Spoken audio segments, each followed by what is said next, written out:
नमस्कार, आदाब, सत श्री अकाल। की हाल चाल है भाई लोग। मैं आपका दोस्त, आपका भाई सुजीत कुमार अपने इस यूट्यूब चैनल में आपका स्वागत करता हूं। आज हम लोग भूगोल के नए लेक्चर के बारे में पढ़ने जा रहे हैं, जो कि वायुमंडल पर है। ठीक है, तो चलिए वायुमंडल के बारे में कुछ तथ्य को जान लेते हैं। वायुमंडल की ऊपरी परत के अध्ययन को एरोलॉजी बोला जाता है और निचली परत के अध्ययन को मेट्रोलॉजी बोला जाता है। ठीक है, वायुमंडल 1600 किलोमीटर तक फैला हुआ है। ठीक है, वायुमंडल में मुख्य रूप से नाइट्रोजन 78% के आसपास, लगभग ऑक्सीजन 20.9% के आसपास, कार्बन डाइऑक्साइड 0.03% तथा आर्गन इत्यादि पाई जाती है। वायुमंडल को तापमान और अन्य घटकों के हिसाब से 5 प्रकार में बांटा गया है दोस्तों। पहला है क्षोभ मंडल, संताप मंडल, मध्य मंडल, आयन मंडल और बहिर्मंडल। तो चलिए क्या करते हैं कि इनके फिगर के साथ इनके बारे में जान लेते हैं। ठीक है, तो चलिए इस फिगर के माध्यम से हम लोग पांचों मंडलों के बारे में कुछ पढ़ लेते हैं। जैसा कि यहाँ पास सन ले लिए हैं हम लोगों ने, और ऊपरी का परत है बहिर्मंडल, और सबसे नीचे चलते हैं हम लोग क्षोभ मंडल से स्टार्ट करते हैं, ऊपर तक पढ़ लेंगे कि कितना किस मंडल में क्या क्या होता है। ठीक है, तो पहला मंडल है जो कि है क्षोभ मंडल। ठीक है, क्षोभ मंडल को संवहन मंडल भी बोला जाता है। ये पृथ्वी के क्रस्ट से लेकर के 18 किलोमीटर ऊपरी सतह तक है। ठीक है, इसमें देखिए क्या क्या होता है। ये जो क्षोभ मंडल है, ये वायुमंडल की परत में सबसे गर्म स्थान होता है इसका। ठीक है, क्षोभ मंडल में सबसे ज़्यादा गर्मी पाई जाती है, मतलब ये गर्म होता है। अब देखिए यहाँ ग्रीष्म ऋतु में क्षोभ मंडल की ऊंचाई बढ़ जाती है। मतलब अगर ग्रीष्म ऋतु में क्षोभ मंडल की ऊंचाई पहले कम थी, तो ग्रीष्म ऋतु आने पर, गर्मी के दिन आने पर ये बढ़ जाता है। आगे है कि वायुमंडल में घटनाएं, मतलब क्षोभ मंडल की वायुमंडल में क्या क्या घटना होती है। तो बिजली का चमकना जो है क्षोभ मंडल में होता है, जो गरजना होता है क्षोभ मंडल में होता है, आंधी तूफान, जलवाष्प, बादल, वर्षा होना इत्यादि कहाँ पर होता है, तो सब क्षोभ मंडल में संपादित होता है। अब इसका जो सबसे ज़्यादा घनत्व है, इसका जो घनत्व है दोस्तों सब मंडलों से ज़्यादा है, और यहीं पर ग्रीन हाउस प्रभाव देखा जाता है। ठीक है, तो मेन पॉइंट था कि बिजली चमकना, गरजना इत्यादि यहीं पर होता है। ठीक है, अब उससे आगे हम लोग दूसरा मंडल के बारे में चलते हैं। तो क्षोभ मंडल की परत से लेकर के वहाँ से 50 किलोमीटर ऊपर समताप मंडल है दोस्तों। ठीक है, ये दूसरा मंडल है संताप मंडल। इसमें देखिए क्या क्या होता है। यहाँ पर हवाई जहाज चलता है। ठीक है, मतलब यहीं पास उड़ता है संताप मंडल में ही, और ताप समान होता है, इसीलिए इसका नाम दिया गया कि समताप मंडल, मतलब ताप समान रहता है। फिर है कि मौसम की घटनाएं हैं, मतलब जितना मौसम की सभी घटनाएं होती है सब क्षोभ मंडल में होता है। मौसम की घटनाएं संताप मंडल में नहीं होता है। लेकिन हाँ, यहाँ पर ओजोन का लेयर पाया जाता है। ठीक है, इसी ओजोन का लेयर को बोला जाता है कि ओजोन मंडल। ठीक है, ओजोन का जो नुकसान है वो किससे होता है, तो CFC, क्लोरोफ्लोरोकार्बन, ये रेफ्रिजरेटर या AC से निकलता है। ठीक है, जिसके कारण क्या होता है कि वायुमंडल में छेद हो जाता है। वायुमंडल में छेद हुआ है अंटार्कटिका में, उसे हम लोग आगे देख लेंगे।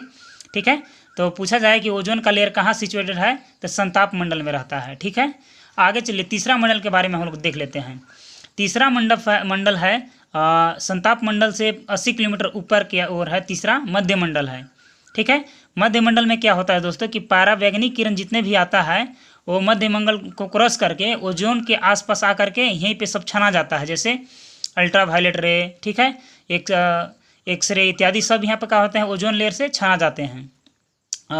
मध्य मंडल में जो है उल्का पिंड को खत्म कर देता है। मध्य मंडल तक माने आते आते उल्का पिंड मतलब समाप्त हो जाते हैं। ठीक है, 4 नंबर का जो आयन है मंडल है वो है आयन मंडल। ठीक है, आयन मंडल में क्या क्या होता है कि उपग्रह, मतलब हम लोग जितने भी सैटेलाइट ले जाते हैं वो यहीं जब आयन मंडल में जा करके छोड़ देते हैं, और रेडियो तरंग प्रवर्तित होती है, जैसे कि टावर का जो नेटवर्क है, उसका जो उपग्रह है, सब कहाँ है, आयन मंडल में जाके छोड़ दिया गया है। वहीं से क्या कर रहा है, सब उपग्रह पृथ्वी का चक्कर काट रहा है, वहाँ से तरंग भेज रहा है, धरती पर उसको कैप्चर किया जा रहा है टेक्नोलॉजी द्वारा। ठीक है, यानी कि जितने भी सैटेलाइट हैं वो सब आयन मंडल में जाके छोड़ दिए जाते हैं। आगे है बाह्य मंडल। ठीक है, तो बाह्य मंडल जो है कि वायुमंडल का जो जितने भी परत है उन सबसे ऊपरी है, मतलब 5वां है बाह्य मंडल। सबसे ऊपर का परत बाह्य मंडल है, और सबसे नीचे की बात की जाए तो सबसे नीचे का मंडल जो है क्षोभ मंडल है। ठीक है, आगे है ग्रीन हाउस प्रभाव के बारे में है। ठीक है, तो ग्रीन हाउस प्रभाव में सबसे ज़्यादा जो रोल होता है वो कार्बन डाइऑक्साइड गैस का होता है, उसके बाद मीथेन का, नाइट्रोजन, ऑक्सीजन और जलवाष्प का। देखिए वायुमंडल के चारों ओर अपना एक मोटा घेरा बना लेता है, ठीक है, कौन, तो गैस बना लेता है और सूर्य के प्रकाश को बाहर नहीं जाने देता है और पृथ्वी पर तापमान बढ़ने लगता है और इस तापमान का इन गैसों के द्वारा बढ़ना ही ग्रीन हाउस इफेक्ट कहलाता है। इसका मतलब है कि सनलाइट आ रहा है पृथ्वी पर, तो पृथ्वी पर जो वायुमंडल का जो गैस पाया जाता है वायुमंडल में, वो सब गैस क्या हो जाते हैं, हीट हो जाते हैं। फिर जब वे हीट हो जाते हैं तो उनसे जो हीट जो है वो धरती में ट्रांसफ़र हो जाता है अर्थ में, तो क्या हो जाता है कि पृथ्वी का तापमान बढ़ जाता है और वही तापमान बाहर नहीं निकलने पाता है। उसी के चलते क्या होता है, पृथ्वी गर्म होती है। उसी को बोला जाता है कि ग्रीन हाउस प्रभाव, ठीक है। इसमें जो सबसे महत्वपूर्ण गैस है वो कार्बन डाइऑक्साइड है, ठीक है। ये सवाल में आते हैं। आगे है अगर ग्रीन हाउस प्रभाव नहीं होता दोस्तों तो पृथ्वी का जो तापमान है वो -18 डिग्री सेल्सियस होता, ठीक है, क्योंकि शुरुआत में और इसे ठंडा था। लेकिन अब क्या हुआ कि ग्रीन हाउस प्रभाव हुआ तो पृथ्वी का टेम्परेचर धीरे धीरे बढ़ते बढ़ते अब कितना हो गया है, तो सामान्यतः 25 डिग्री सेल्सियस तक हो गया है, ठीक है। यानी कि ग्रीन हाउस प्रभाव भी होना आवश्यक है। अगर हम लोग 160 मीटर ऊपर जाते हैं तो क्या होता है कि 1 डिग्री टेम्परेचर कम होता है, ठीक है। अब आगे है दोस्तों ओजोन, O3 लेयर। ओजोन जो लेयर है एक जगह इसमें क्या है, छिद्र हो गया है। कहाँ है, तो अंटार्कटिका में इस छिद्र को देखा जा सकता है, ठीक है। आगे है वायुमंडल में सबसे अधिक मात्रा में कौन सी गैस पाई जाती है, तो लगभग 78% के आसपास नाइट्रोजन पाया जाता है।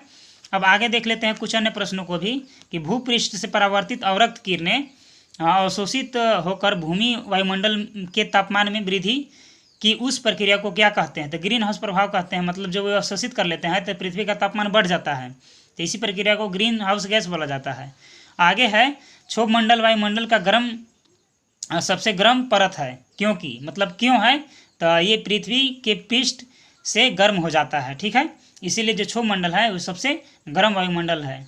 अब आगे है वायुमंडल में दैनिक मौसम परिवर्तन किस परत में होता है। मतलब वायुमंडल में जितने भी मौसम परिवर्तन देखा जाता है वो कहाँ होता है, तो क्षोभ मंडल में सब के सब होते हैं। बादल का गरजना वायुमंडल के किस परत में होता है, तो क्षोभ मंडल में होता है, ठीक है। अब आगे देख लेते हैं कुछ अन्य प्रश्नों को। हवाई जहाज प्रायः किस मंडल में उड़ता है, तो संताप मंडल में हवाई जहाज उड़ता है और यहाँ का तापमान समान रहता है। पृथ्वी की सतह से सबसे दूर वातावरण की परत कौन सा है, तो बाह्य मंडल है, ये बहुत दूर है, ठीक है। आगे है वायुमंडल के ओजोन परत पर कहाँ ओजोन परत जो है कहाँ स्थित है, तो संताप मंडल में है। मध्य मंडल और संताप मंडल के बीच में ओजोन का लेयर स्थित है, ठीक है। किस मंडल को संवहन मंडल भी कहा जाता है, तो क्षोभ मंडल को संवहन मंडल भी कहा जाता है। आगे है किस ऋतु में क्षोभ मंडल की ऊंचाई वृद्धि हो जाती है, तो ग्रीष्म ऋतु में, गर्मी के दिनों में। संचार उपग्रह वायुमंडल के किस परत में जाके छोड़ा जाता है, तो आयन मंडल में। यानी कि जितने भी सैटेलाइट हैं वो क्या है कि आयन मंडल में ले जाके उनको छोड़ दिया जाता है। अब आगे है क्षोभ मंडल का तापमान ऊंचाई के साथ क्या होता है, घटता है। अब आगे है वायुमंडल की परत जो है इसको ट्रिक है, नीचे से लेकर के ऊपर तक अगर हम लोग जाएंगे तो इसका ट्रिक है जैसे कि छोला खा के समता आएगी। अब तो छोला के छ से बन गया क्षोभ मंडल दोस्तों, ये सबसे निचला परत है। फिर आ गया स से समताप मंडल, म से मध्य मंडल, आ से हो जाएगा आयन मंडल और ब से हो जाएगा बाह्य मंडल, ये सबसे ऊपरी परत है, ठीक है। हेलो दोस्तों, आप हमारे चैनल से रिलेटेड अन्य वीडियो को देखना चाहते हैं तो आप हमारे चैनल के प्लेलिस्ट में एक बार जरूर जाएं, क्योंकि वहां पे जीव विज्ञान, भूगोल, राजनीतिक और संविधान, हिंदी व्याकरण तथा झारखंड सामान्य ज्ञान से रिलेटेड वीडियो को ऑलरेडी दिया गया है। धन्यवाद।